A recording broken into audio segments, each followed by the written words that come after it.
Before we begin, consider a possibility that sounds almost offensive. What if happiness is not a sign that you understand life, but a sign that you don't? Most people are taught the exact opposite. We're told that knowledge leads to freedom, that awareness leads to wisdom, and that wisdom eventually leads to peace. It sounds reasonable. It sounds inspiring. But there is a problem.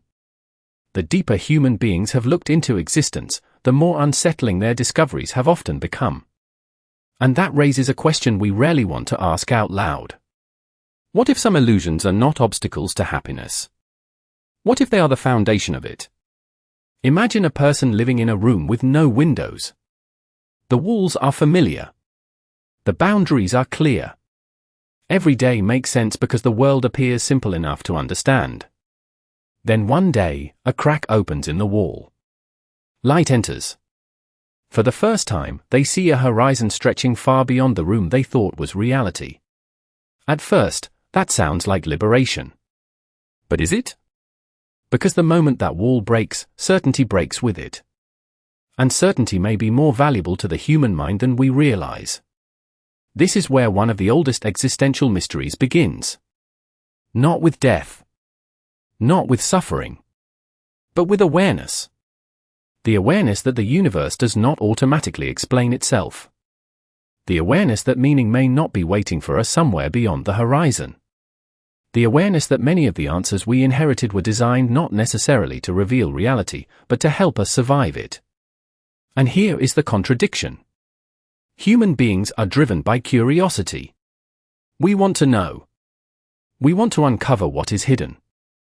We celebrate truth seekers, philosophers, scientists, explorers. We admire the people who challenge illusions. Yet history leaves behind a strange pattern. The seeker, the archetype who pursues truth above comfort, rarely discovers peace at the same speed he discovers knowledge.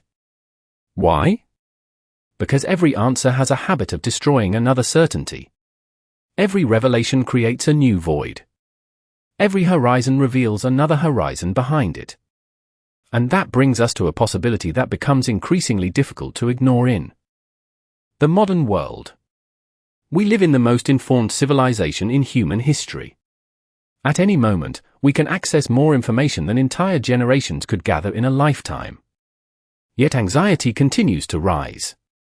Loneliness continues to rise. The crisis of meaning continues to rise. Why? If information is the cure, why does the patient still feel sick? Maybe the problem isn't that we know too little. Maybe the problem is that knowledge and meaning are not the same thing. That distinction changes everything. Because if meaning is not a fact waiting to be discovered, then the collapse of old beliefs creates a terrifying vacuum. A person can lose faith in a story long before they find a new one. They can outgrow an illusion before they learn how to live without it. And in that vacuum, another question emerges. A dangerous question. A question that has haunted philosophers, writers, and ordinary people staring at the ceiling at 2 in the morning. If happiness depends on certain illusions, what happens when those illusions disappear? Do we become freer? Or do we simply become aware of a burden that previous generations were protected from seeing? Because the deeper we go into this mystery, the less obvious the answer becomes. And what looks like a question about happiness may actually be a question about something far more fundamental. Can a human being remain psychologically whole after seeing too much of the truth? If awareness alone cannot guarantee happiness, then we need to ask a more uncomfortable question. What exactly is awareness taking away from us? Because people often imagine truth as something purely additive. You learn a fact. You gain a skill. You expand your understanding. The picture becomes larger. But existential thinkers notice something different. Sometimes knowledge does not add to reality. Sometimes it subtracts from it. It removes assumptions. It dissolves certainties. It strips away invisible structures that were holding an entire worldview together. And the strange thing is that most of those structures are so deeply embedded that we rarely notice them until they begin to crack. Think about a child looking up at the night sky. The stars feel magical. The world feels purposeful. The future feels open. Then imagine that same person 20 years later, scrolling through a glowing screen at 2 a.m., surrounded by information, statistics, expert opinions, predictions, warnings, and endless competing explanations of reality. The stars are still there. But something has changed. Not in the sky. In the mind. This is one of the most overlooked contradictions of modern life. We have become extraordinarily skilled at explaining how things work, yet many people feel less certain about why anything matters. And those are not the same question. The scientist can explain the mechanics of a heartbeat. The economist can explain incentives. The historian can explain patterns. The psychologist can explain behavior. But explanation and meaning are different categories entirely. One tells you how. The other tells you why. And when people confuse the two, a quiet crisis begins. Because the more powerful our explanations become, the more exposed we may feel when searching for purpose. This is where the role of the seeker becomes important. The seeker is not merely someone who wants answers. The seeker is someone willing to sacrifice comfort in exchange for understanding. At first, that sounds noble. But every archetype has a shadow. The shadow of the seeker is not ignorance. It is exhaustion. The exhaustion that comes from discovering that every answer creates a larger question. Every mountain reveals another mountain behind it. Every horizon moves farther away. And eventually a disturbing possibility emerges.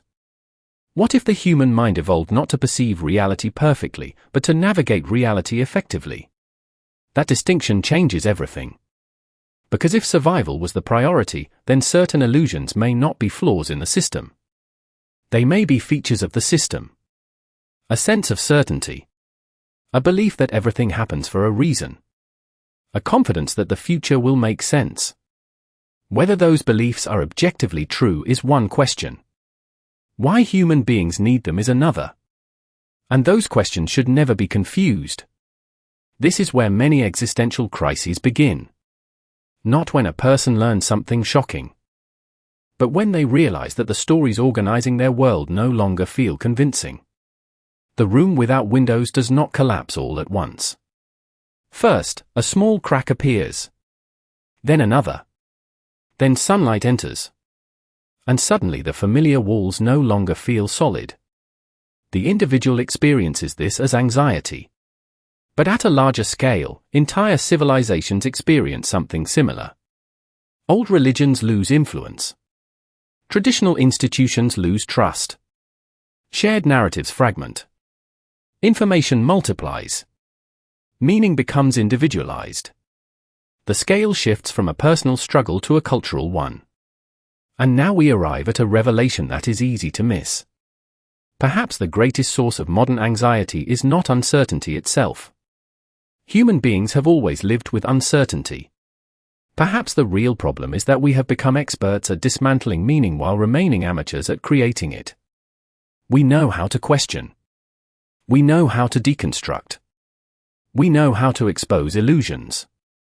But do we know what should replace them?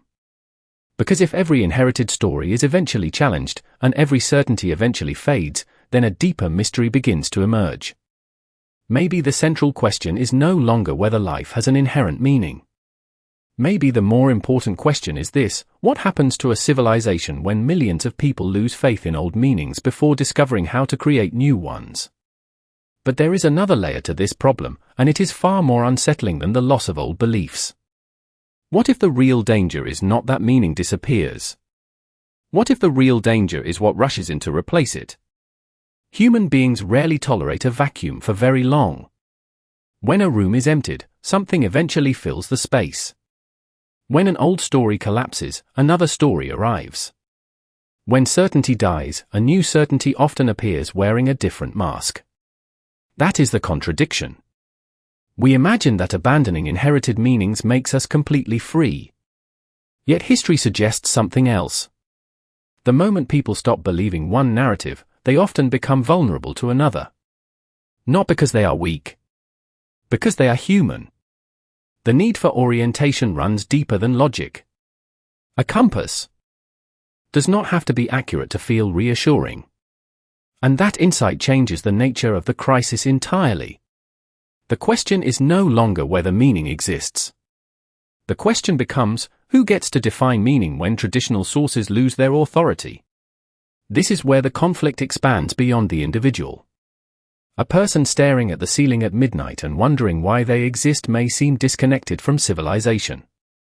But multiply that uncertainty by millions of people, and suddenly the issue becomes cultural, political, and even historical. Every civilization rests on invisible assumptions. Assumptions about purpose. Assumptions about value. Assumptions about what makes suffering worthwhile. Most people never consciously examine these foundations. They simply inherit them. But when those foundations begin to crack, something remarkable happens. People do not merely lose answers. They lose direction. Imagine a bridge stretching across a canyon. Most travelers focus on reaching the other side. Very few stop to inspect the cables holding the structure together. Meaning works the same way. We rarely think about it while it functions. We only notice it when it begins to fail. And when it fails, the consequences extend far beyond philosophy. Motivation changes. Relationships change. Institutions change. Entire generations begin asking different questions. This is why the crisis of meaning is often misunderstood. It is not primarily an intellectual problem. It is a motivational problem. A civilizational problem. A psychological problem. The individual asks, why should I keep going? The culture asks, why should we stay united? The civilization asks, what future are we building toward? Notice how the scale keeps expanding. A single question inside one mind gradually transforms into a question about the future of societies themselves. And here we encounter the deepest contradiction so far. Modern culture celebrates freedom above almost everything else. Freedom from authority. Freedom from tradition. Freedom from imposed narratives. But freedom creates a burden that previous generations often carried collectively. The burden of constructing meaning from scratch. That sounds empowering. Until you realize what it demands. To create meaning, you must first accept responsibility for its absence. You must stop looking for guarantees. You must stop expecting certainty. And that is where many people hesitate. Because uncertainty is not merely uncomfortable. It is exhausting. The seeker eventually discovers this.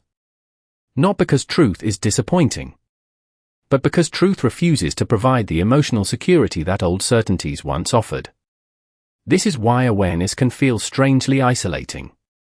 The more questions you ask, the fewer ready-made answers remain. The map becomes larger. The territory becomes more complex. And suddenly you find yourself standing between two worlds.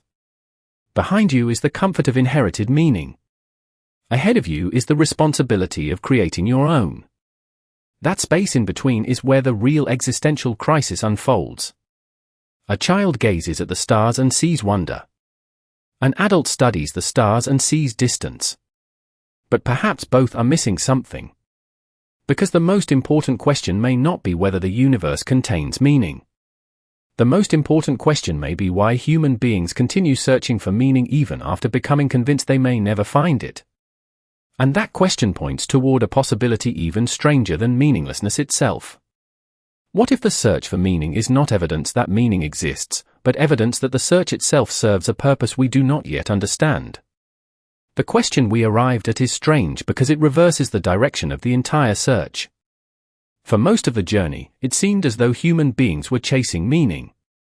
But what if meaning was never the deepest layer of the problem? What if something else was hiding beneath it all along? This is where a crucial revelation begins to emerge. The human mind does not merely seek explanations. It seeks orientation. Those sound similar, but they are not the same thing. An explanation tells you what something is. Orientation tells you where you stand. And a person can possess an extraordinary number of explanations while still feeling completely lost. Imagine standing in the middle of a vast desert. with the most detailed map ever created. Every landmark is labeled. Every measurement is accurate. Every route is documented. Yet there is one thing missing. The map does not tell you where to go. Knowledge solves the problem of information. Meaning solves the problem of direction. And this may explain why the crisis we have been exploring feels so persistent. The deeper issue is not that people lack facts. The deeper issue is that facts alone cannot answer the questions that matter most when suffering arrives, when uncertainty appears, or when life refuses to follow the plans we carefully constructed. This reveals something important about the role of meaning itself. Meaning may not function as a description of reality. Meaning may function as a navigational system. The difference is enormous. A compass is valuable even though it is not the destination. A lighthouse matters even though it is not the shore. In the same way, meaning may be less about explaining existence and more about helping conscious beings move through existence without becoming psychologically paralyzed.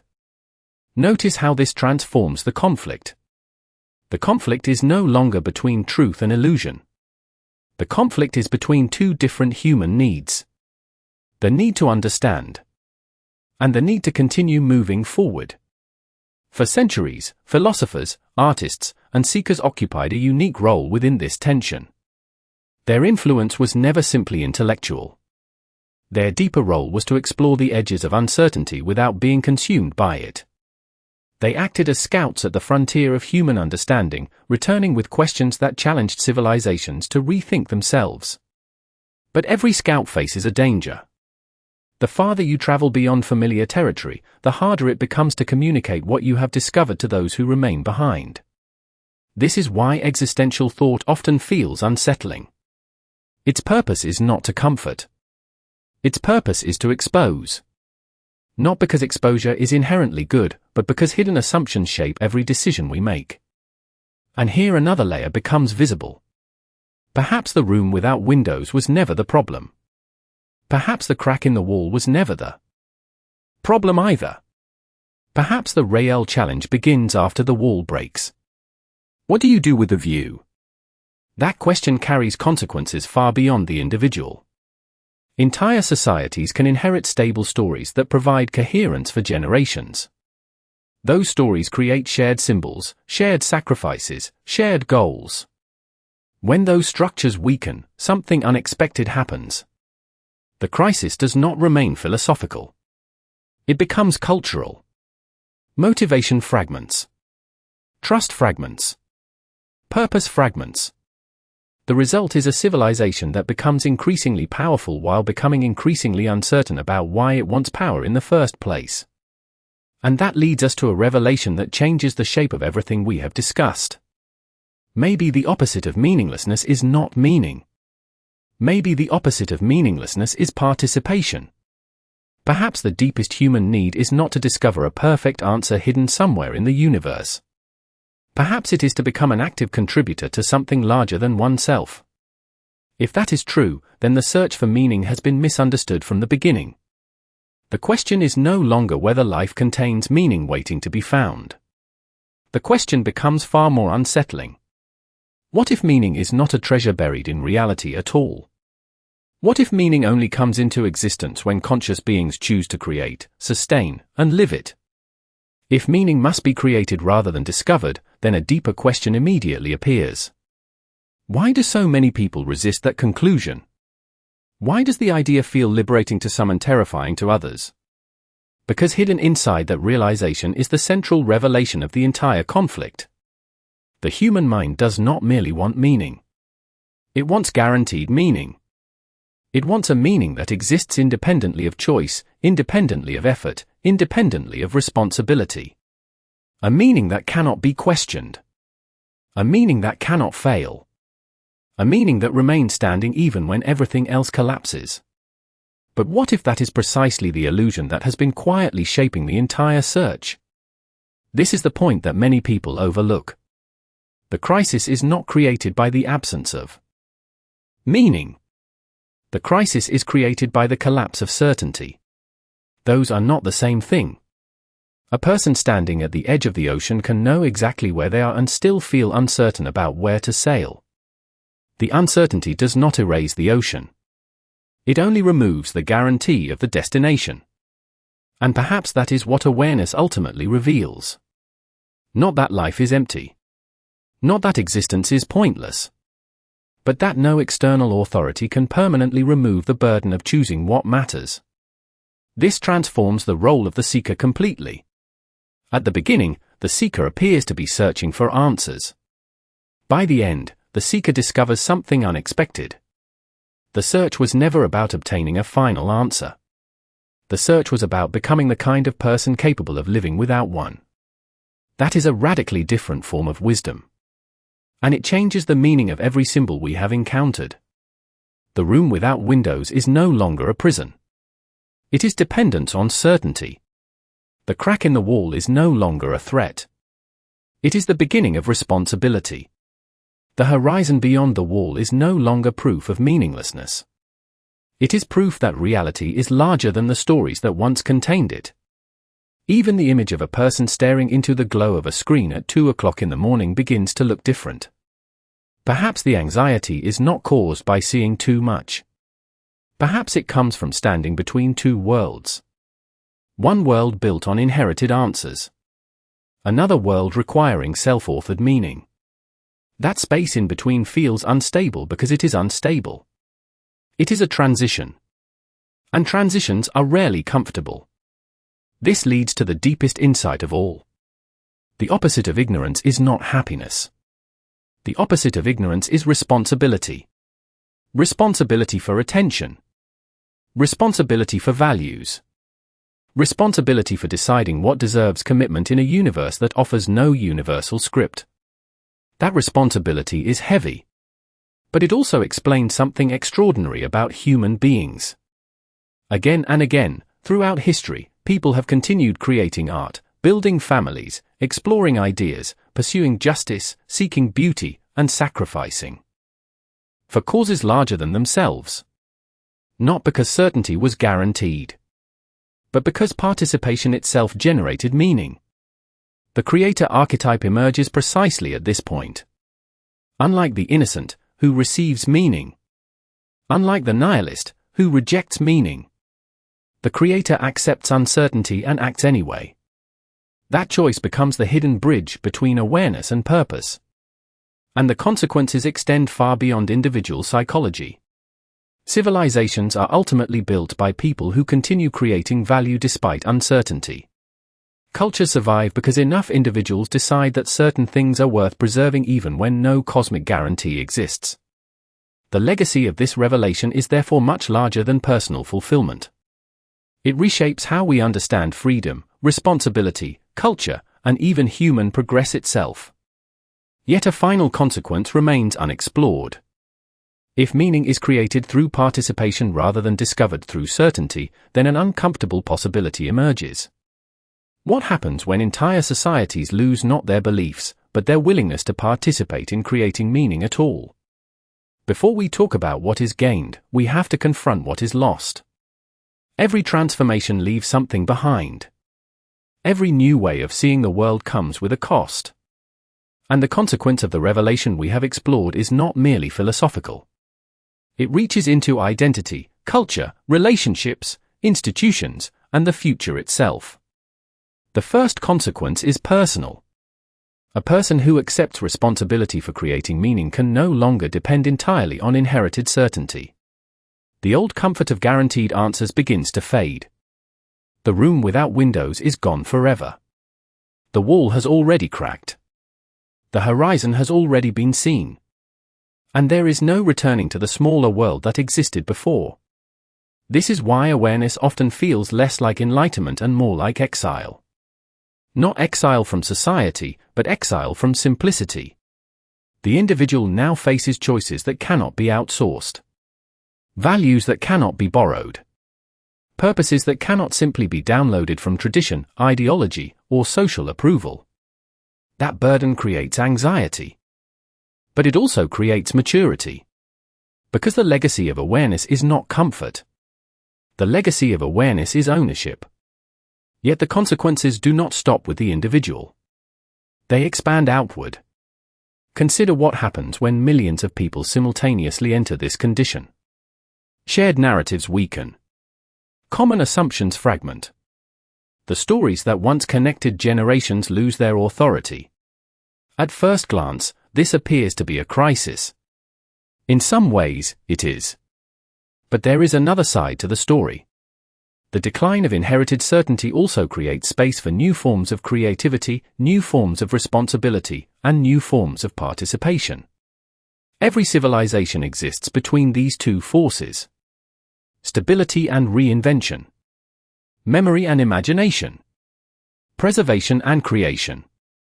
Too much certainty, and a culture becomes rigid.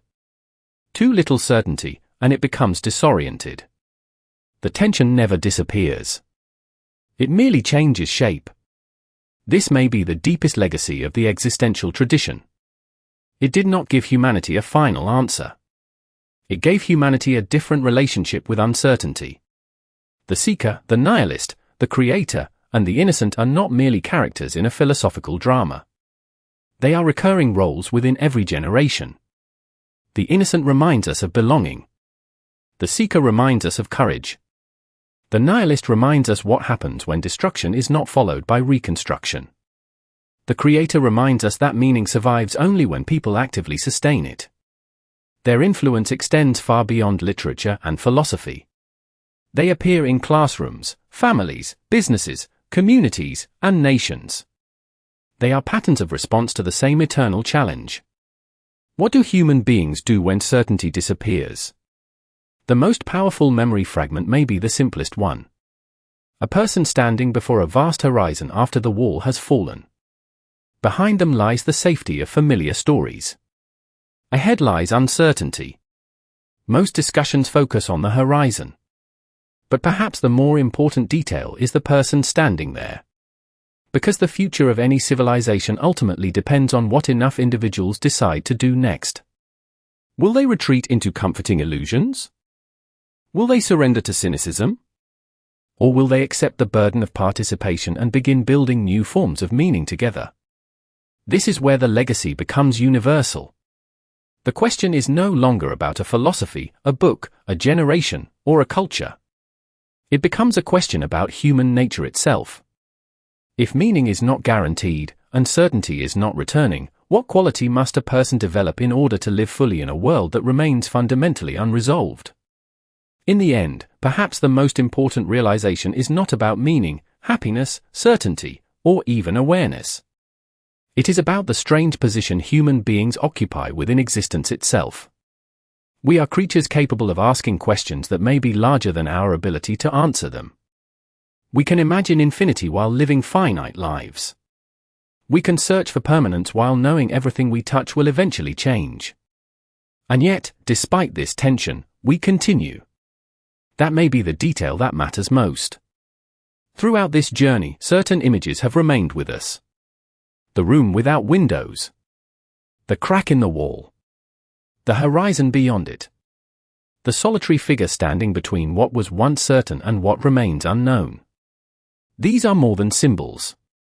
They are reflections of a condition shared by nearly every conscious person who has ever lived. Not because everyone becomes a philosopher. Not because everyone studies existential thought. But because sooner or later, every human being encounters a moment when inherited answers no longer feel sufficient, and a deeper question begins to emerge from beneath the surface of ordinary life. What makes this insight endure is that it refuses to flatter us. It does not promise perfect certainty. It does not promise permanent comfort. It does not offer a final formula capable of removing every doubt. Instead, it reveals something more subtle. The value of a life may not depend on possessing complete understanding. It may depend on the willingness to continue engaging with reality despite incomplete understanding. This is where the deepest legacy of the seeker, the creator, the innocent, and even the nihilist converge. Each represents a different response to uncertainty. Each reveals something true about the human condition. Yet none of them fully contains the whole picture. The larger story emerges only when we recognize that uncertainty itself may not be a flaw in existence. It may be one of the conditions that makes meaning possible in the first place. After all, a choice only matters when alternatives exist. Courage only matters when fear exists. Commitment only matters when certainty is absent. A perfectly guaranteed world would eliminate the very qualities that give human life its depth. And perhaps that is why the image of the horizon remains so powerful. A horizon is valuable precisely because it can never be fully reached. It continues pulling us forward. Not because it promises arrival, but because it creates direction. In that sense, the search itself becomes part of the answer. Not a solution. Not a conclusion. Something quieter than that. A relationship with the unknown. The person staring at a glowing screen in the middle of the night, the child looking up at the stars, the traveler standing before an open landscape, and the individual facing a future that cannot be predicted are all participating in the same ancient experience. They are confronting the distance between what can be known and what must be lived. And perhaps the enduring value of this entire struggle lies there. Not in eliminating mystery, but in learning how to walk beside it. Because the question that remains after every explanation has been exhausted may not be whether life possesses meaning, nor whether happiness survives awareness, nor even whether certainty was ever possible. The question that lingers is simpler and far more profound. If the unknown is not a problem to be solved but a condition of being human, then what kind of person do we become when we choose to live fully in its presence?